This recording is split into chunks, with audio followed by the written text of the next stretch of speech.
ये हुड्डा की मेहरबानी है जो भाजपा 5 सीटों पे जीती है, एक पे भी नहीं जीती। हुड्डा मिला हुआ है भाजपा के साथ, अगर मिला हुआ ना होता तो फिर आज भाजपा की 5 सीटें नहीं आती। हमारे बीजेपी ने 75 पार का दिया था और 40 पार नहीं कर पाई थी। कांग्रेस जो 70 पार का दे रही है, ये 30 पार नहीं करेगी। क्या हमने दिल्ली में भी हमने हराए थे, वो उनकी दिल्ली में एक भी सीट नहीं आई। क्या पंजाब में भी हम ही गए थे, उनकी 13 सीट थी, 13 में लड़ रहे थे, कांग्रेस के साथ गठबंधन नहीं था, उनमें से केवल 3 सीटें जीत करके आए। क्या हम पंजाब में भी हम ही गए थे। इनेलो नेता अभय सिंह चौटाला आज करनाल पहुंचे हैं। करनाल की राजपूत धर्मशाला से ये तस्वीरें आप देख पा रहे हैं। कार्यकर्ता इस समय उनका स्वागत करते हुए नजर आ रहे हैं फूल मालाओं के माध्यम से, और उनसे मिलते हुए इस समय अभय सिंह चौटाला नजर आ रहे हैं। इसके बाद वो यहाँ पर अपना संबोधन देंगे और पत्रकारों से भी बातचीत करेंगे। फिलहाल इन तस्वीरों को आप शेयर करें। नमस्ते भारत न्यूज के माध्यम से ये तस्वीरें आप देख पा रहे हैं। लोकसभा चुनाव के बाद कार्यकर्ता मीटिंग, पहली कार्यकर्ता मीटिंग जो है वो करनाल में रखी गई है। यहाँ पर कार्यकर्ताओं को क्या टिप्स देकर जाएंगे, क्योंकि अगले 3 महीने में विधानसभा के चुनाव हरियाणा में होने हैं, जिसके चलते यहाँ पर वो कार्यकर्ताओं में जोश भरने के लिए पहुंचे हैं और किस तरह से वो चुनाव लड़ेंगे ये जानकारी देने के लिए भी कार्यकर्ताओं के पास वो पहुंचे हैं। देखिए पूरी रिपोर्ट। हमारी पार्टी के सर्वे सर्वा ऐलनाबाद से विधायक भाई अभय सिंह चौटाला जी उनके साथ आए। हमारी पार्टी के अध्यक्ष आदरणीय, मैं अपनी ओर से आप सभी की ओर से जिला करनाल इकाई की ओर से भाई साहब का करनाल में पहुंचने पर हार्दिक अभिनंदन और धन्यवाद करता हूं। और साथियों, रही मनोबल की बात तो ये चौधरी देवीलाल के चौधरी ओम प्रकाश चौटाला जी के वंशज हैं। साथियों, आपको पता है इनका मनोबल कैसा है, इसी प्रकार का मनोबल आपका है। आप कर्मठ कार्य करता है। साथियों, पार्टी आपकी है। भाई अभय सिंह इसके कमांडर हैं, और जिस पार्टी का अध्यक्ष और जिस पार्टी का कमांडर तगड़ा हो, साथियों कोई बात नहीं होती, हार भी होती है, जीत भी होती है साथियों, लेकिन मनोबल किसी का कम नहीं होना चाहिए। हमारी पार्टी के नेता, हमारी पार्टी के नेता का चेहरा और हमारी पार्टी के नेता का बोलना, ये विधानसभा के अंदर, लोकसभा के अंदर भी सभी की चर्चा करते हैं कि विधानसभा में बोलने वाला, किसान और मजदूर की आवाज रखने वाला चौधरी देवीलाल का, चौधरी ओम प्रकाश चौटाला जी का ये बेटा आपकी बात किस प्रकार से रखता है साथियों, किसी से नहीं रखी जाती। कई और नेता बने फिरते हैं साथियों, कांग्रेस की पार्टी जो 31-32 एमएलए हैं साथियों, किसी ने कोई जिक्र नहीं छेड़ा। और आपका गरीब मजदूर का, किसान की जो बात करते हैं भाई अभय सिंह चौटाला करते हैं साथियों, आपने किसान को और हरियाणा प्रदेश को बचाना है तो भाई साहब का साथ देना होगा। इन्हीं शब्दों के साथ मैं पुनः यहाँ पहुंचने पर अपनी ओर से, आप सभी की ओर से हार्दिक धन्यवाद और स्वागत करता हूं। जय हिंद साथियों, जय चौटाला। इन परिस्थितियों में देश की पार्लियामेंट में हमारे वोट बहुत लंबे समय से कम ही लोग देते हैं। आपका ध्यान दिलाना चाहता हूं, 2000 में से लेके 2000 को छोड़ दो, 1999 को छोड़ दो, तो 2014 में हमारी 2 सीटें आई थी। चौधरी अभय सिंह चौटाला जब इस पार्टी के कार्मिक थे और चौधरी ओम प्रकाश चौटाला जेल चले गए थे, और उसके पहले भी 2-3 इलेक्शन हुए, उसमें भी हमें कुछ हासिल नहीं हुआ था। ये ठीक है, हमारी पार्टी 2018 में बहुत मजबूत थी और 19 में जो चुनाव परिणाम आए, क्योंकि हमारी पार्टी टूटी, वो परिणाम भी हमारे पक्ष में नहीं आए। परिस्थितियों ने फिर इस प्रकार के हालात बने, इसके दूरगामी परिणाम सोचना क्या होंगे लोकसभा के चुनाव के, कि जब इंडिया और एनडीए का मुकाबला हो रहा था, जो लोग 400 पार करने का दावा करते थे वो 230 पे अटक गए थे, और जो इंडिया का अगर किसी ने विचार दिया था चौधरी देवीलाल के जन्मदिन पर रैली में फतेहाबाद में इंडियन नेशनल लोकदल पार्टी ने दिया। में सरकार बनाई, 87 में सरकार बनाई, 89 में इस देश की सरकार बनाई और इसी प्रकार से 1999 में सरकार चौधरी बंसीलाल की गिराई और चौधरी ओम प्रकाश चौटाला को चीफ मिनिस्टर बनाया और 2000 में फिर सरकार बनाई और उसके बाद 2014 में भी हमारे 32 MLA जीत के गए थे। वो लोग बात करते हैं जिनका यहाँ पे आज तक कोई लेना देना आम पार्टी का है नहीं, परंतु क्या हमने दिल्ली में भी हमने हराए थे, वो उनकी दिल्ली में एक भी सीट नहीं आई। क्या पंजाब में भी हम ही गए थे, उनकी 13 सीट थी, 13 में लड़ रहे थे, कांग्रेस के साथ गठबंधन नहीं था, उनमें से केवल 3 सीटें जीत करके आए। क्या हम पंजाब में भी हम ही गए थे। आप लोग ये समझ लेना कि वो लोगों का विश्वास खो चुके थे और जिसकी वजह से उनका हरियाणा में भी सफाया हुआ, दिल्ली में भी सफाया हुआ और पंजाब में भी सफाया हुआ।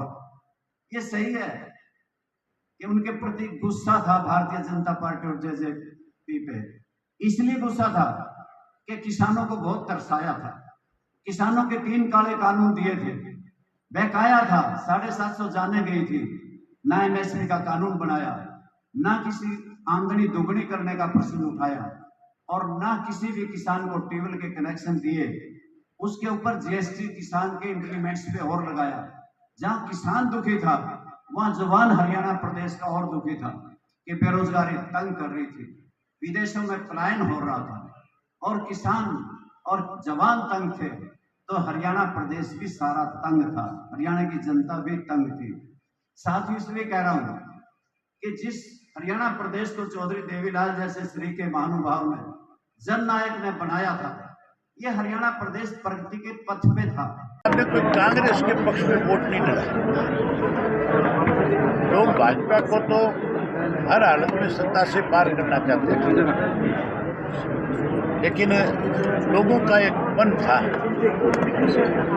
कि भाजपा को देश से अगर सत्ता से पार कोई आज करेगा तो वो इंडिया का जो गठबंधन बना है वो करेगा। कांग्रेस उसका हिस्सा थी, लोगों ने इंडिया गठबंधन को वोट दिया है और उस गठबंधन का नतीजा है कि आज भारतीय जनता पार्टी जो 400 पार का नारा देती थी वो 241 सीट पे सिमट गई। और कम हो सकती थी ये सीट, लेकिन कांग्रेस ने कुछ रीजनल पार्टियों को कमजोर करने के लिए इस गठबंधन का हिस्सा नहीं बनने दिया। उसी का नतीजा आज कांग्रेसियों को इस बात का बहुत मलाल है, आज बहुत तकलीफ है कि अगर हम 3-4 पार्टियों को और इसमें शामिल कर लेते हैं तो आज भाजपा सत्ता से बाहर होती, कांग्रेस सत्ता पे काबिज हो जाती, इंडिया गठबंधन काबिज हो जाती। विधानसभा के चुनाव के लोकसभा के चुनाव के नतीजों में बड़ा अंतर होता है।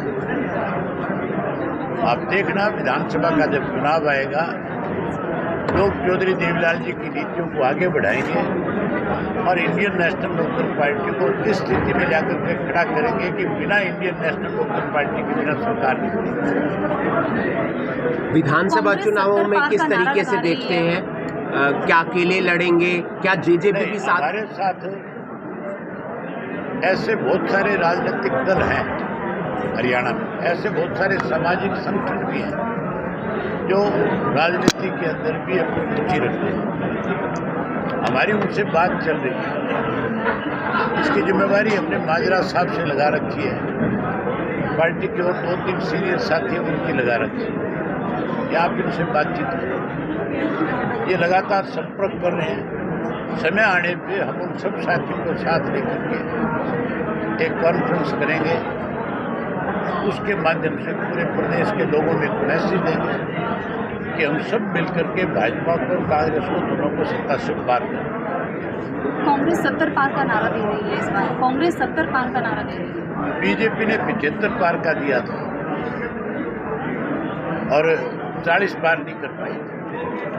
कांग्रेस जो 70 पार का दे रही है ये 30 पार नहीं करेगी, 30 से कम सीटों पर रह जाए, भूपेंद्र सिंह क्योंकि उसका एक सीधा कार्ड है। एक एक हल्के में भूपेंद्र सिंह हुड्डा ने और उसके बेटे ने 10-10, 15-15 लोगों को पीठ पे हाथ रख करके कह रखा है कि हम आपको टिकट देंगे। किसी भी पार्टी की 15 टिकट एक विधानसभा क्षेत्र में नहीं हो सकती, टिकट एक को दी जाती है। ये लोग आपस में लड़ेंगे, भूपेंद्र सिंह हुड्डा का बहुत बड़ा विरोध होगा, आप देखना। 20 जून को राज्यपाल से मुलाकात कर सकते हैं अल्पमत में जो सरकार है फ्लोर टेस्ट को लेकर भूपेंद्र सिंह हुड्डा। ये राज्यपाल से जाकर के मिलने की बजाय विधानसभा के सेशन की मांग क्यों नहीं करता हुड्डा? उसको कहना चाहिए सेशन बुलाओ और फ्लोर ऑफ द टेस्ट करो। हुड्डा मिला हुआ है भाजपा के साथ, अगर मिला हुआ ना होता तो फिर आज भाजपा की 5 सीटें नहीं आती। हमारे यहाँ पे जो कैंडिडेट था वो चुना था। आप में से कोई एक साथी बताओ, कोई जानता है जाति तौर पर करनाल किससे वास्ता था? राजनीतिक गुआना का रहने वाला लड़का था, सोनीपत से लाकर के यहाँ उतारा था, बिल्कुल नया चेहरा था। लोग भाजपा को हराना चाहते थे, इसलिए उसको वोट मिला था। हुड्डा ने तो मदद करने में कोई कसर नहीं छोड़ी मनोहर लाल की। इस तरह का उम्मीदवार उतार के साफ तौर पे संदेश दे दिया था कि मनोहर लाल खट्टर जीतेगा। पहले आम चर्चा थी कि मनोहर लाल खट्टर हारेगा। नैतिक आधार पे भूपेंद्र सिंह हुड्डा नैतिक आधार पर सैनी का इस्तीफा मांग रहे हैं। भूपेंद्र सिंह हुड्डा नैतिक आधार पर नायब सिंह सैनी का इस्तीफा मांग रहे हैं। हुड्डा को तो खुद को इस बात के लिए लोगों से माफी मांगनी चाहिए कि मेरी गलत फैसले की वजह से 5 सीटें भाजपा को हरियाणा में ज्यादा मिली। ये हुड्डा की मेहरबानी है जो भाजपा 5 सीटों पे जीती है, एक पे भी नहीं जीती। फ्लोर टेस्ट की मांग परिवार कैसे साथ देखा? आ हार सकता को है। कैसे देखते हैं? दुष्यंत चौटाला और जैसे- बात करें आप। हार को कैसे बहुत देखते हैं आप? विधानसभा चुनाव में अगर हार की बात करें तो किसकी हार की? INLD की। INLD ने कभी भी चुनाव जो जीत और हार के लिए नहीं लड़ा। हमने लोगों की लड़ाई लड़ी है और लोगों के साथ जहाँ कहीं भी किसी भी सरकार ने अन्याय किया हम उसके साथ खड़े रहे। सर हुड्डा हम पीछे विधानसभा के जितने भी सेशन हैं आप देख सकती हो कि टोटल सेशन जितने भी हुए उनमें केवल इंडियन नेशनल कांग्रेस पार्टी थी जिसने अपोजिशन की भूमिका निभाई। विधानसभा चुनाव